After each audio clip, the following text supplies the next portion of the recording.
Hello everyone, मैं फिर से आ चुका हूँ एक न्यू एक्सप्लेनेशन वीडियो के साथ। इस वीडियो के अंदर मैं एक्सप्लेन करूँगा battle through the haven season 6 part 247 को।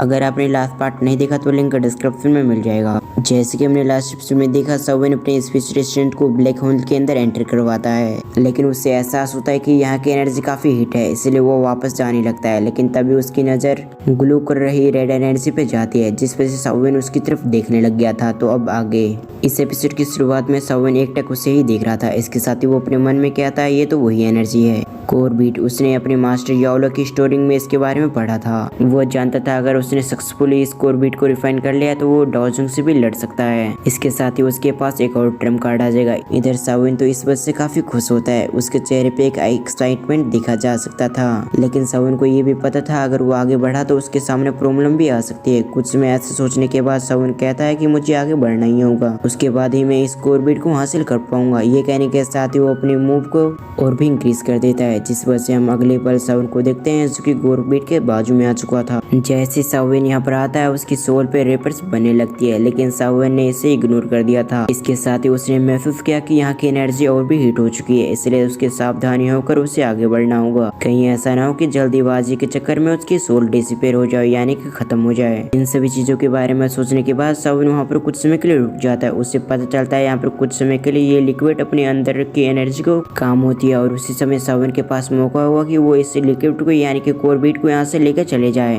जैसे सावन को एहसास होता है कि इसकी पावर डिम हो रही है तो वो उसी समय अपनी 3000 लाइटिंग मूवमेंट टेक्निक का इस्तेमाल करते हुए कोरबीट के पास में आ चुका था। इसके साथ वो जल्दी लेकर वहाँ से चला जाता है। लेकिन जैसे सावन अपने स्पेस रेस्टोरेंट को पीछे मूव करता है उसी समय उस लिक्विड ने भी कुछ महसूस कर लिया, इसलिए वो सावन की तरफ आने लगता है, और वो भी काफी स्पीड से। इस चीज को जैसे सावन ने एहसास किया तो उसने अपनी लाइटिंग स्पीड को और भी इंक्रीज कर दिया। सावन अपनी पूरी कोशिश करता है ताकि वो लिक्विड उसका पीछा ना करे, क्योंकि ये पूरी जगह काफी छोटी होती है। इसके साथ ही सावन ने अपनी पूरी स्पीड को इंक्रीज कर दिया। उसी समय उसे देखते हैं सामने एग्जिट। अब एग्जिट दिखने के साथ ही सावन ने अपनी पूरी इंक्रीज को एनर्जी को इंक्रीज कर दिया, जिस वजह से हम देखते हैं सावन कुछ समय के अंदर यहाँ से एग्जिट कर लेता है। और अगली पल सावन की स्पेशल स्ट्रेंथ बाहर आने के साथ ही वो सावन की बॉडी के अंदर एंटर करती है। सावन जैसे अपनी आंखें को खोलता है तो उसके हाथों में होती है कोरबीट। इसे देखने के साथ ही सावन के चेहरे पे स्माइल आ चुकी थी। इसके साथ ही वो जानता था कि अभी खुशी मनाने का समय नहीं आया है, इसलिए वो टैबलेट की मदद से उस होल को कवर करता है। जैसे वो टैबलेट उस एनर्जी को कवर करती है तो उसी समय वो लिक्विड भी रिएक्ट करने लगी थी। इसके साथ ही हम देखते हैं उसकी पावर चारों तरफ जाने लगती है पिलर्स के अंदर।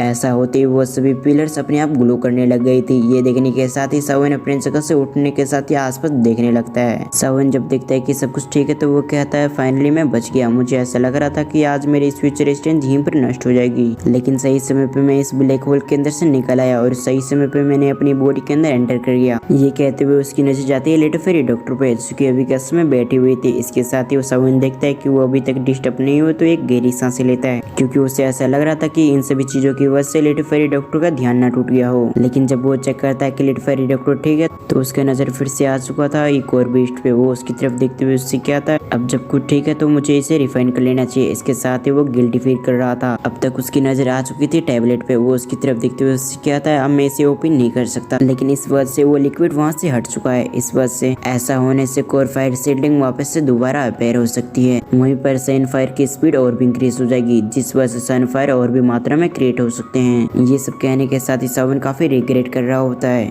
क्योंकि उसने सोचा था सन फायर की मदद से वो अपनी लाइफ ट्रांसफॉर्मिंग फ्लेम को और भी मजबूत बना सकता है। तभी हम सनलाइट को देखते हैं जो कि कोरबीट पे पड़ती है। ऐसा होने के साथ ही वहाँ पर एक एनर्जी निकलती है जो कि व्हाइट फ्लेम की थी। इधर सावन इस बात से हैरान हो गया था। इसके साथ ही वो उसे फेंकने वाला था, लेकिन तभी उस व्हाइट फ्लेम पे उसकी नजर जाती है। उसे देखते हुए सावन अपने मन में क्या था, ये तो सन फ्लेम है, आखिर ये यहाँ पर ऐसे ट्रांसफॉर्म कैसे हो सकती है। लेकिन तभी उसके माइंड में एक थॉट क्रिएट होता है। इस थॉट के साथ ही सावन अपने मन में क्या था, ना जाने कोरबीट कितने सारों से नीचे थी और इसी बीच उसने कितनी कोर फायर सील्डिंग को कंज्यूम किया होगा। इस वजह से वो काफी पावरफुल बन गया है। इन सभी चीजों के बारे में सोचने के साथ ही सावन के चेहरे पे बड़ी स्माइल आ गई थी। इसके साथ ही वो क्या था, अब मेरे पास बहुत बड़ा ट्रम्प कार्ड आ चुका है। लगता है कि मैंने इसकी पावर को कुछ ज्यादा ही हल्के में ले लिया। लिया था, ये तो उससे भी ज्यादा पावरफुल है। सावन जब इसके बारे में सोच रहा था तो एक बार फिर से उसकी नजर लिटिल फेरी डॉक्टर पे जाती है और जब वो देखता है कि लिटिल फेरी डॉक्टर को कोई परेशानी नहीं हो रही है तो क्रॉस करके बैठ जाता है। इसके साथ ही उसने कुछ महसूस किया, ये वो उसके साथ ही क्या था, ये तो वो व्यक्ति है।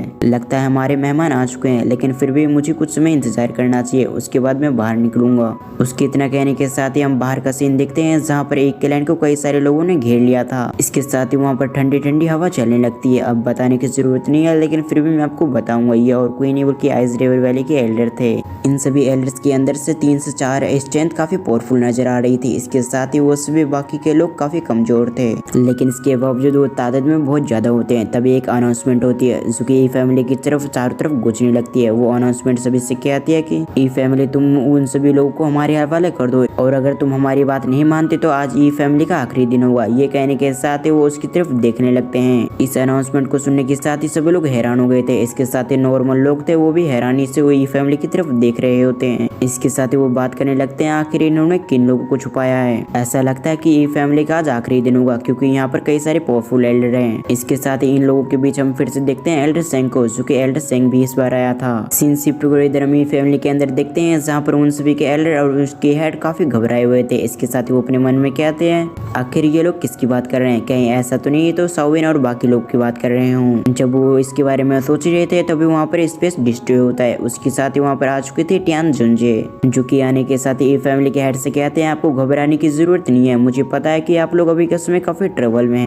लेकिन आपको घबराने की जरूरत नहीं है क्योंकि ये हमारा और आइस रिवर वैली का मामला है। इसमें आपको ई फैमिली की जरूरत नहीं है कि इसमें इंटरफेयर करे। टियान जुंजे के इन वर्ड को सुनने के साथ ही ई फैमिली के हेड काफी खुश हो चुका था। इसके साथ ही वो एक बार फिर से उन्हें ग्रीट करता है क्योंकि ई फैमिली के हेड को ऐसा लग रहा था कि टियान जुंजे ई फैमिली को भी आगे बढ़ने के लिए कहेगा क्योंकि अभी के समय ई फैमिली पूरी तरह से कमजोर है। इसलिए वो किसी भी तरह से टियान जुंजे और आइस रिवर वैली को ऑफेंड नहीं कर सकते थे क्योंकि अगर उन्होंने ऐसा करने की कोशिश की तो वो सभी मारे जाएंगे। लेकिन अब जबकि टियान जुंजे ने बीच में इंटरफेयर करने से मना कर दिया तो पूरी तरह से उनकी फैमिली सेफ है। और कुछ ही समय के अंदर वहाँ पर सावन भी आ जाता है। अब सावन को देखने के साथ ही टियान जुंजे उसके सामने आ जाते हैं। इसके साथ ही उससे कहता है क्या लिटिल फेरी डॉक्टर पूरी तरह से ठीक हो चुकी है। इस पर सावन उससे कहता है कि अभी बिल्कुल नहीं, अभी ऐसा नहीं हुआ है, अभी उससे कुछ समय लगेगा, इसलिए हमें कुछ समय तक इन्हें होल्ड बैक करना होगा। लेकिन मुझे जितना लिटिल फेरी डॉक्टर को मत करना था मैंने कर दिया है। अब सब कुछ उस पर रिलाई करता है कि वो कैसे अपनी बॉडी को रिलाई करती है, यानी कि कंट्रोल करती है। इन वर्ड को सुनने के साथ ही टियान जुंजे कहता है तो अच्छा ऐसी बात है तो कोई बात नहीं, फाइनली इन लोगों ने हमारी जगह को ढूंढ लिया।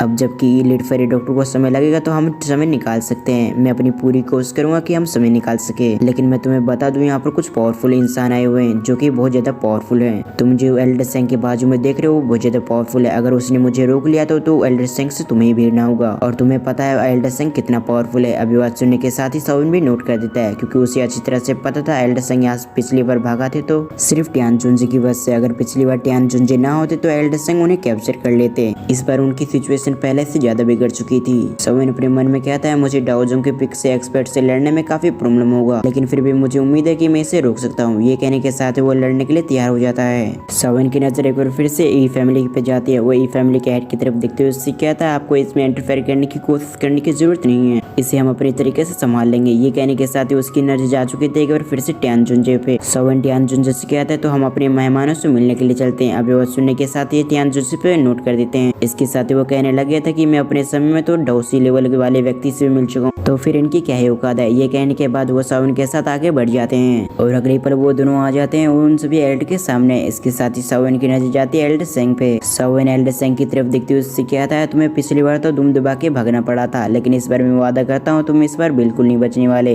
सावन की इन शब्द को सुनने के साथ ही एल्डर सेंग के एक्सप्रेशन पूरी तरह से रेड हो चुका था, यानी कि डार्क हो चुका था। इसके बाद वो सावन की तरफ देखते हुए एक स्माइल के साथ उससे कहते हैं एक बार तुम मेरे हाथ लग जाओ, उसके बाद मैं तुम्हें बताऊंगा मौत से बदतर जिंदगी कैसे कहते हैं। तभी बीच में टियान जुंजे इंटरफेयर करते हुए कहते हैं तुम फिर से मुझे मेरे सामने मुंह खोलने की हिम्मत कर रहे हो, क्या तुम पिछली बार की पिटाई भूल गए हो। अब टियान जुंजे की कड़वी बात सुनने के साथ ही उसकी नजर टियान जुंजे पे फिर से पड़ जाती है। उसे देखने के साथ ही उसके मन में डर फैल गया था। पिछली लड़ाई से उसे अच्छी तरह से पता चल चुका था कि टियान जुंजे कितनी पावरफुल है, वो इसके एक अटैक से भी अपने आप को डॉच नहीं कर सकता। इन सभी चीजों के बारे में सोचने के बाद उसके सर से पसीने आने लगते हैं। अब आगे के एपिसोड होने वाले काफी इंटरेस्टिंग, इसे हम देखेंगे अगली वीडियो में। अगर आपको पसंद आया तो वीडियो को लाइक करके चैनल को सब्सक्राइब करें। इसके साथ ही बेल आइकन को ऑल पे प्रेस करना ना भूलें ताकि जैसे मैं वीडियो अपलोड करूं तो आपको नोटिफिकेशन मिल सके। तो फिर मैं मिलता किसी और वीडियो में, जब तक के लिए थैंक्स फॉर वॉचिंग।